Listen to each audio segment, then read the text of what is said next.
Yo, what is going on, guys? It's Toby here and welcome back to a brand new YouTube video on the channel. Today we're going to be attempting to do a little DIY curb rash repair. So as you can see, we have just the slightest bit of curb rash. It happens to everybody. I kissed a curb going about 20 miles an hour. So as you can tell, there aren't really any deep gouges, but it starts right here and it goes all the way to here. So pretty much half of the wheel. Obviously, we're going to be doing a little spot fix on Sally here. And I need to mask off everything but the affected area or the area of curb rash. So that's what I'm doing right now with this green frog tape. We're just going around and pretty much marking out what needs to be sanded, and then we'll probably get straight to painting. So you also want to have something like this going on with the rubber, because when you're sanding away, you don't want to sand your tire down. I decided to throw in some extra masking right there with the plastic, just to make sure that when we spray and paint in here, we are not going to be putting paint all over the inside of the barrel and other parts of the wheel. But this is all masked off. We should pretty much just be good to sand it with 100 grit. So I think we're going to start with 130 grit first. And then we'll move up in the grits and smooth out everything. So I'm just using the sandpaper by hand because I have more control over it. You know, I don't want it scratching up the parts of the wheel that are perfectly fine. And this is how I'm just getting deep in there. Completely stop with that 120 grit because I leveled it all out. So we destroyed those gashes that were in the wheel.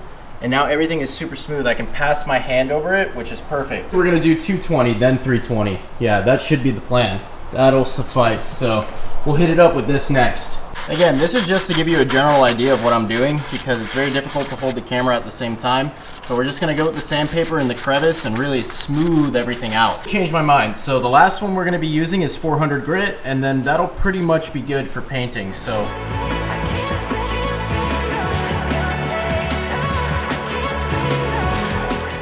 weather out here in South Florida is literally not it, especially during the summer. Rains nonstop, but this is my degreaser of choice right here. So this is a multi-purpose foaming cleaner from Duplicolor. It works very well. We use this for the carbon fiber mirror caps as well.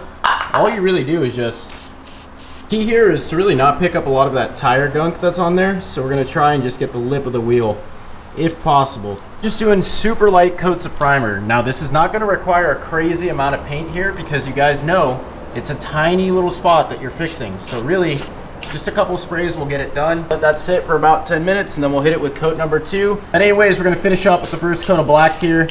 Very simple, just 50-50 overlap per usual. Let that dry and then another coat. Probably gonna do 3, okay? 2 coats of primer, 3 of this, 10 minutes in between each. If you all are wondering which clear I used to use Rust-Oleum in products like Spray Max, but this is far superior. So this is from Chempearl. I'm not sure if I pronounced that correctly, but it's their 2K clear. It is the highest quality clear possible, and you really don't have to go crazy with this stuff. So it'll give you maximum protection from the sun, possibly some protection from rock chips, etc. And we're gonna do 2 very light coats on the black.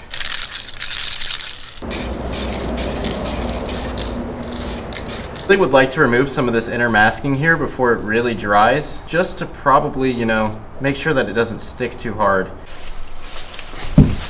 Really see it right there. So that's a mix of primer and the black paint sitting on top. When you pull off the tape, it pulls the 2 apart. But like I said, you can go ahead and give it a shot with some sandpaper, try and smooth it out, try and get rid of those really irregular spots, or what you can do is take a paint pen and fill in the gray areas so you can't really see it as much. That entire stupid paint pen idea. So I actually did some research and you can get rid of paint lines by using some wet sanding. So we're gonna be using 1500, 2000, and 3000 grit sandpaper, all wet sanded. And then we're also gonna be using a cordless buffer and polisher. This is from Saker, as you can see right there. And we have our polish right here and rubbing compound. So we're gonna begin with wet sanding down those paint lines right here. And I'm gonna show you guys how we can blend this and make it look a lot better than what it looks like right now. I'm gonna take each one of the grits of sandpaper. So we have 1500, 2000, and 3000. And we're all gonna throw it in this bucket of water. So the tutorial that I watched said to throw it in here to get it ready for the wet sanding. You actually want to find your paint line, which is easy to do, and follow it with sandpaper in one direction.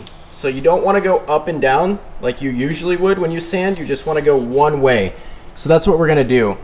It's going to be a very slow and repetitive process of just sanding this all down so that we can blend it. After you get all that sanding all sorted out, you want to take a clean and separate microfiber cloth, obviously one that you haven't used before on this project, and clean down everywhere where you basically sanded. So you may notice that it's milky. That's okay. You just took sandpaper to it. Now it's time to use our cordless buffer and polisher to restore all of that shine. You can probably tell we're on the rubbing compound steps, so I took another separate microfiber, I dipped it in there, and this stuff looks pretty weird, but now we can buff it into the scratched up areas. So you just want to rub it in. Obviously you just want to wipe all that excess off of that stuff that's left over. So you may notice that as I was sanding, I bit through some of the paint. That's not really a big deal though, because I can always take the paint pen as my previous idea and touch up those spots where I bit through the paint. We're gonna pour some polish because we got it all cleaned up and nice. It's ready for the buff pad, but I am spilling everywhere. This is crazy. Nice and easy with some low RPM. So I'm currently on setting 1 on this thing, and I'm just trying to control it and not have it, you know, go crazy all over the rest of the wheel. But the buff pad's a little big, so it's hard to do that. You're supposed to specifically make 4 passes with this thing, so this is pass number 2 for me. Or actually, no, number 3, and we'll do another after that.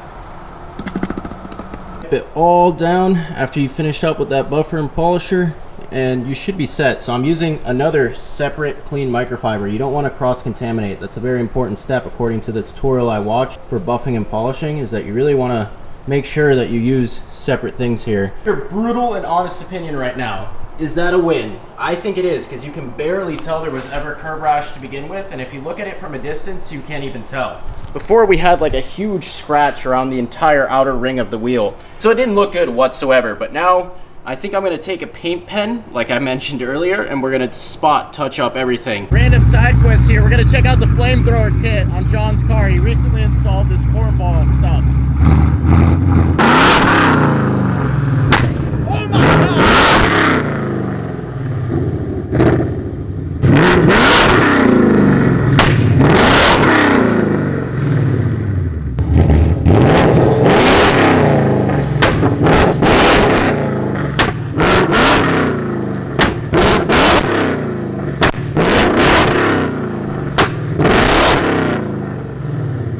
Bro, this is seriously blowing eardrums out.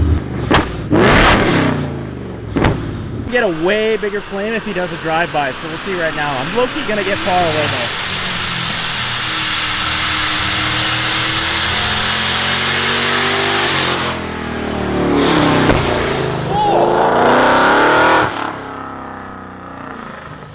Holy crap!